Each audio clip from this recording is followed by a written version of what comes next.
Hi friends, ನಾನಿವತ್ತು ಮಾಡ್ತಾ ಇದ್ದೇನೆ ಆಡಿನ ತಲೆ ಸಾರು. ಬನ್ನಿ ಫ್ರೆಂಡ್ಸ್, ಆಡಿನ ತಲೆ ಸಾರನ್ನು ಇಷ್ಟು ಸುಲಭ ವಿಧಾನದಲ್ಲಿ ನೀವು ಯಾವತ್ತೂ ಮಾಡಿರಲಿಕ್ಕಿಲ್ಲ. ಇವತ್ತು ನಾನು ನಿಮ್ಮ ಜೊತೆ ನನ್ನ ಈ ಒಂದು ಸುಲಭವಾದ ವಿಧಾನವನ್ನು ಆಡಿನ ಸಾರು ಮಾಡುವ ಇವತ್ತು ನಿಮ್ಮ ಜೊತೆ ನಾನು ಶೇರ್ ಮಾಡ್ಕೊತಾ ಇದ್ದೇನೆ. ಬನ್ನಿ ಫ್ರೆಂಡ್ಸ್, ಈಗ ಆಡಿನ ತಲೆಯ ಸಾರು ಮಾಡಲಿಕ್ಕೋಸ್ಕರ ಮೊದಲಿಲ್ಲಿ ನಾನು ಈ ತಲೆ ಪೀಸಸ್ಸನ್ನೆಲ್ಲ ಚೆನ್ನಾಗಿ ಅಂಗಡಿಯಿಂದ ಕಟ್ ಮಾಡಿ ತಗೊಂಡು ಬಂದಿದ್ದೇನೆ. ಆಮೇಲೆ ಒಂದು ಕಾಲು ಕೂಡ ಇತ್ತು ಆಡೋದು, ಅದನ್ನು ಇದರಲ್ಲಿ ಮಿಕ್ಸ್ ಮಾಡ್ಕೋತೇನೆ. ಇದು ಏಕದಮ್ ಫ್ರೆಶ್ ಇದು, ಯಾಕಂದರೆ ಇದನ್ನು ಫ್ರಿಜ್ಜಲ್ಲಿ ಎಲ್ಲ ಇಡಲಿಲ್ಲ. ಫ್ರಿಜ್ಜಲ್ಲಿ ಎಲ್ಲ ಇಟ್ಟರೆ ತುಂಬ ಹೊತ್ತು ಅದನ್ನು ಬೇಯಿಸಬೇಕಾಗ್ತದೆ. ಈ ಥರ ನಾವು ಫ್ರೆಶ್ ಮಾಡಿದರೆ ಬೇಗನೆ ಬೇಯ್ತದೆ. ಅದಕ್ಕೋಸ್ಕರ ಇದನ್ನು ನಾನು ಚೆನ್ನಾಗಿ ವಾಶ್ ಮಾಡಿ ಸ್ವಲ್ಪ ಹೊತ್ತು ನೀರಿನಲ್ಲಿ ನೆನೆಸಿಟ್ಟಿದ್ದೇನೆ. ಏನಾದರೂ ಇದ್ದರೆ ಮತ್ತೆ ಕ್ಲೀನ್ ಮಾಡಲಿಕ್ಕೆ ಈಸಿ ಆಗ್ತದೆ. ಅದಕ್ಕೋಸ್ಕರ ಮತ್ತೆ ಇಲ್ಲಿ ತಗೊಂಡಿದ್ದೇನೆ ನಾನು ಎರಡು ಈರುಳ್ಳಿ. ಅದನ್ನು ಚೆನ್ನಾಗಿ ಸಣ್ಣಗೆ ಕಟ್ಟಿಂಗ್ ಮಾಡಿ ಒಂದು ಕುಕ್ಕರಲ್ಲಿ ಹಾಕ್ತಾ ಇದ್ದೇನೆ. ಆಮೇಲೆ ನಾನು ಸ್ವಲ್ಪ ಇದಕ್ಕೆ ಆಯಿಲ್ ಆ್ಯಡ್ ಮಾಡ್ತೇನೆ, ಯಾಕಂದರೆ ಇದಕ್ಕೆ ಸ್ವಲ್ಪ ಆಯಿಲ್ ಕಮ್ಮಿ ಆ್ಯಡ್ ಮಾಡಿದ್ರೇ ಒಳ್ಳೆಯದು. ಯಾಕಂದರೆ ಇದು ಆಡಿನ ತಲೆಯಲ್ಲಿ ಸ್ವಲ್ಪ ಆಯಿಲಿ ಟೈಪ್ ಇರ್ತದಲ್ವ, ಅದು ಬೇಯ್ದಾದ್ಮೇಲೆ ತುಂಬಾ ಆಯಿಲ್, ಅದರಿಂದನೂ ತುಂಬಾ ಆಯಿಲ್ ಮೇಲ್ ಬರುತ್ತೆ. ಅದಕ್ಕೋಸ್ಕರ ಇದು ನಾವೀಗ ಈರುಳ್ಳಿಯನ್ನು ಸ್ವಲ್ಪ ಹೊತ್ತು ಫ್ರೈ ಮಾಡ್ಕೊಳ್ಳೋಣ, ಯಾಕಂದರೆ ಇದು ಸ್ವಲ್ಪ ಕಲರ್ ಚೇಂಜ್ ಆಗೋವರೆಗೆ ಫ್ರೈ ಮಾಡ್ಕೊಳ್ಳೋಣ. ಆಮೇಲೆ ಇದಕ್ಕೆ ಒಂದು 4-5 ಲವಂಗ ಹಾಗೂ ಸ್ವಲ್ಪ ಶಾಯಿ ಜೀರಾ ಹಾಗೂ ಒಂದು ಏಲಕ್ಕಿಯನ್ನು ಹಾಕೋಣ. ಈಗ ಇದು ನೋಡಿ, ಇದು ಒಂದು ಗರಂ ಮಸಾಲ, ಇದಕ್ಕೆ ಏನಂತಾರೆ ದಾಲ್ಚಿನ್ನಿ ಹಾಗೂ ಇದೊಂದು ಹೂವಿನ ಥರ ಇರ್ತದೆ. ಅದು ಆ ಥರದ್ದು ನಿಮ್ಮ ಹತ್ರ ಇಲ್ಲ ಅಂದರೆ ಪರವಾಗಿಲ್ಲ. ಆಮೇಲೆ ಇದಕ್ಕೆ ನಾನು ಆ್ಯಡ್ ಮಾಡ್ತಾ ಇದ್ದೇನೆ ನಮ್ಮ ತೇಸ್ಪತ್ತ ಅಂದರೆ ಈ ಎಲೆಗೆ ಏನಂತಾರಂತ ಕನ್ನಡದಲ್ಲಿ ಸ್ವಲ್ಪ ಕನ್ಫ್ಯೂಸ್ ನನಗೆ. ಅದಕ್ಕೋಸ್ಕರ ಅದರ ಹೆಸರನ್ನು ನಾನು ತಪ್ಪಾಗಿ ಹೇಳಲಿಕ್ಕೆ ಇಷ್ಟಪಡೋದಿಲ್ಲ, ನನಗೆ ಗೊತ್ತಿದೆ ಹೆಸರಲ್ಲಿ ಹೇಳ್ತೇನೆ. ಈಗ ಅದಕ್ಕೆ ನಾನು ಸ್ವಲ್ಪ ಹಾಕ್ತಾ ಇದ್ದೇನೆ ಗಾರ್ಲಿಕ್ ಜಿಂಜರ್ ಪೇಸ್ಟ್, ಅಂದರೆ 3 ಟೀ ಸ್ಪೂನ್ ಹಾಕಿದ್ದೇನೆ. ಇದು ಸ್ವಲ್ಪ ಗ್ರೇವಿ ಟೈಪ್ ಬೇಕು, ಅದಕ್ಕೋಸ್ಕರ ಇದಕ್ಕೆ ಮಸಾಲೆ ಎಲ್ಲ ಚೆನ್ನಾಗಿ ಹಾಕಿ ನಾವು ತುಂಬ ಒಂದು ಅದ್ಭುತವಾದಂತಹ ನಮ್ಮ ಈ ಏನಂತಾರೆ ಇದಕ್ಕೆ ತಲೆಯ ಸಾರನ್ನು ಮಾಡೋಣ, ಆಡಿನ ತಲೆ ಸಾರನ್ನು. ಈಗ ನೋಡಿ, ಇದನ್ನು ಇದೇ ಥರ ಚೆನ್ನಾಗಿ ಫ್ರೈ ಮಾಡ್ಕೋತೇನೆ, ಯಾಕಂದರೆ ಇದರದ್ದು ಗಾರ್ಲಿಕ್ ಜಿಂಜರ್ ಪೇಸ್ಟ್ನ ಹಸಿ ಸ್ಮೆಲ್ಲು ಹೋಗಬೇಕು, ನಮ್ಮ ಈರುಳ್ಳಿಯ ಹಸಿ ಸ್ಮೆಲ್ಲು ಹೋಗಬೇಕು. ಅಷ್ಟರವರೆಗೆ ನೀವು ಫ್ರೈ ಮಾಡಿಕೊಂಡ್ರೆ ಸಾಕು.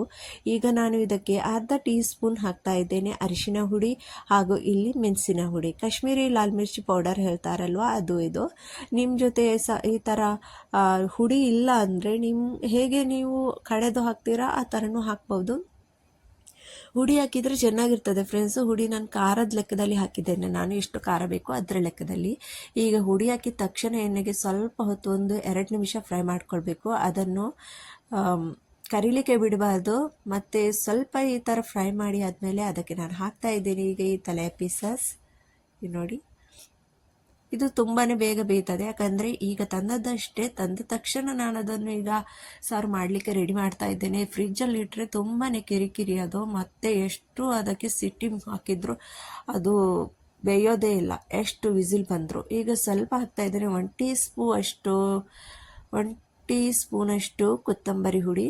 ಆಮೇಲೆ ಇಲ್ಲಿ ನಾನು 4 ದೊಡ್ಡ ಟೊಮ್ಯಾಟೊ ಕಟ್ ಮಾಡಿ ಇಟ್ಟಿದ್ದೇನೆ. 4 ಈ ಥರ ರಿಂಗ್ ಟೈಪ್ ಕಟ್ ಮಾಡಿದ್ದೇನೆ. ಈ ಥರ ರಿಂಗ್ ಕಟ್ ಮಾಡೋದ್ರಿಂದ ತುಂಬ ಬೇಗನೆ ಸಾಫ್ಟ್ ಆಗಿಬಿಡುತ್ತೆ ಈ ನಮ್ಮ ಟೊಮ್ಯಾಟೊ. ಈಗ ಇದನ್ನು ಚೆನ್ನಾಗಿ ಈ ಥರ ಎಲ್ಲ ಮಿಕ್ಸ್ ಮಾಡೋಣ.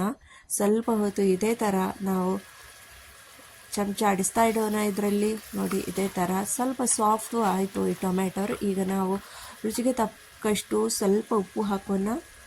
ನೋಡಿ, ಈಗ ನೀರು ಹಾಕ್ತೇನೆ ನಾನು ಇದನ್ನು ತುಂಬ ದಪ್ಪಾಗಿ ಮಾಡ್ತಾ ಇಲ್ಲ, ಸ್ವಲ್ಪ ತೆಳು ಮಾಡ್ತಾ ಇದ್ದೇನೆ. ನಾವು ಇದನ್ನು ನಾನ್ ಜೊತೆ ತಿಂತಾ ಇದ್ದೇವೆ. ನಾನ್ ರೋಟಿ ಅಂತ ಹೇಳ್ತಾರೆ ನೋಡಿ, ನಾನ್ಕೆ ರೋಟಿ ಅಂತ, ಅದರ ಜೊತೆ ತಿಂತಾ ಇದ್ದೇವೆ. ಇದು ನೀವು ತಂದೂರಿ ರೋಟಿ, ಪರಾಟ ಇದರ ಜೊತೆ ತಿಂದ್ರೂ ತುಂಬ ಸಖತ್ತಾಗಿರ್ತದೆ ಫ್ರೆಂಡ್ಸ್. ಈಗ ನೋಡಿ, ನಿಮಗೆ ಬೇಕು ಅಂತಂದರೆ, ನಿಮಗೆ ಗರಂ ಮಸಾಲ ಇಷ್ಟ ಅಂದರೆ ಸ್ವಲ್ಪ ಇದರ ಮೇಲೆ ಇನ್ನೂ ಸ್ವಲ್ಪ ನೀವು ಗರಂ ಮಸಾಲ ಎಕ್ಸ್ಟ್ರಾ ಆ್ಯಡ್ ಮಾಡಿ ಇದಕ್ಕೆ ವಿಸಿಲ್ ಕೊಡ್ಬೋದು. ಈಗ ನೋಡಿ, ಈ ಥರ ನಾನೊಂದು 5-6 ವಿಸಿಲ್ ಆದಮೇಲೆ ಬಂದಲ್ಲಿ ಇಟ್ಟಿದ್ದೇನೆ. ಅಂದರೆ ಇದರದ್ದು ಕುಕ್ಕರದ್ದು ನಾನು ಮುಚ್ಚಳವನ್ನು ಓಪನ್ ಮಾಡಲಿಲ್ಲ, ಅದರಲ್ಲಿ ಸಿಟಿಯಲ್ಲೇ ಇದ್ದದ್ದೆಲ್ಲ ಖಾಲಿ ಆದಮೇಲೆ ನಾನು ಢಕ್ಕನ್ ಓಪನ್ ಮಾಡಿದ್ದು ಮುಚ್ಚಳ. ಈಗ ಚೆನ್ನಾಗಿ ಬೇಯ್ದಿದೆ ಫ್ರೆಂಡ್ಸ್. ಇದರ ಪರಿಮಳವಂತೂ ಸೂಪರ್ ಆಗಿದೆ. ಮನೆಯಲ್ಲಿ ಎಲ್ಲ ಇದರ ಘಮ ಪರಿಮಳನೇ ತುಂಬ ಹರಡ್ಕೊಂಡಿದೆ. ಎಲ್ಲರೂ ತುಂಬ ಇಷ್ಟಪಟ್ಟು ತಿಂತಾರೆ ಫ್ರೆಂಡ್ಸ್. ಇದರ ಮೇಲೆ ಸ್ವಲ್ಪ ಕುದಿಲಿಕ್ಕೆ ಇಟ್ಮೇಲೆ ಕೊತ್ತಂಬರಿ ಸೊಪ್ಪು ಹಾಕೋಣ. ನಿಮಗೆ ನೀರು ಎಷ್ಟು ಕಮ್ಮಿ ಬೇಕು ಜಾಸ್ತಿ ಬೇಕು ಅದು ನಿಮ್ಮ ಇಷ್ಟ. ನಿಮಗೆ ತೆಳು ಬೇಕಂದರೆ ತೆಳು ಮಾಡ್ಕೊಳ್ಳಿ, ಗಟ್ಟಿ ಬೇಕಂದರೆ ನೀರು ಸ್ವಲ್ಪ ಕಮ್ಮಿ ಹಾಕ್ಕೊಳ್ಳಿ. ಈ ಥರ ಕೊತ್ತಂಬರಿ ಸೊಪ್ಪನ್ನು ಹಾಕೋಣ. ಸ್ವಲ್ಪ ನಿಂಬೆ ಹುಳಿ ಇದ್ದರೆ ಮೇಲೆ ಸ್ವಲ್ಪ ಹಿಂಡಿ ಬಿಡಿ, ಒಂದು ಅರ್ಧ ನಿಂಬೆ ಹುಳಿ. ನನ್ನ ಜೊತೆ ಇಲ್ಲಿ ನಿಂಬೆ ಹುಳಿ ಇಲ್ಲ, ಅದಕ್ಕೆ ನಾನು ಯೂಸ್ ಮಾಡ್ತಾ ಇಲ್ಲ. ಈಗ ನೋಡಿ, ನಮ್ಮದಂತೂ ಈಗ ಆಡಿನ ತಲೆ ಸಾರು ಅಂತೂ ರೆಡಿಯಾಗಿದೆ. ಒಮ್ಮೆ ನೀವು ಈ ಥರ ಟ್ರೈ ಮಾಡಿ ನೋಡಿ, ಖಂಡಿತ ತುಂಬ ಚೆನ್ನಾಗಿ ಬರುತ್ತೆ ಫ್ರೆಂಡ್ಸ್. ಆಮೇಲೆ ನೀವು ನನಗೆ ಕಮೆಂಟ್ಸ್ ಮಾಡಿಲ್ಲ ಅಂದರೆ ನನ್ನೊಂದು ಈ ವಿಡಿಯೋಸ್ಗೆ ಕಮೆಂಟ್ಸ್ ಮಾಡಿ, ಹಾಗೂ ಲೈಕ್ ಮಾಡಿಲ್ಲ ಒಂದು ಲೈಕ್ ಮಾಡಿಯೇ ಹೋಗಿ ಫ್ರೆಂಡ್ಸ್. ಸಬ್ಸ್ಕ್ರೈಬ್ ಮಾಡಿಲ್ಲ ಅಂದರೆ ಅದನ್ನಂತೂ ಮಾಡಲೇಬೇಕು. ಬನ್ನಿ ಫ್ರೆಂಡ್ಸ್, ಈಗ ಅದರ ಜೊತೆ ನಾವು ಇಲ್ಲಿ ರೆಡಿ ಮಾಡೋಣ ನಮ್ಮ ನಾನ್ಕಿ ರೋಟಿ.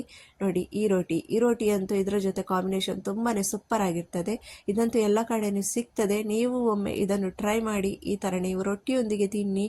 ಈಗ ನಾವು ಭೇಟಿಯಾಗೋಣ ಇನ್ನೊಂದು ಇದೇ ಥರ ಒಳ್ಳೆಯ ವಿಡಿಯೋದಲ್ಲಿ. ಅಷ್ಟರವರೆಗೆ ಟಾಟಾ ಬಾಯ್, ಟೇಕ್ ಕೇರ್ ಫ್ರೆಂಡ್ಸ್.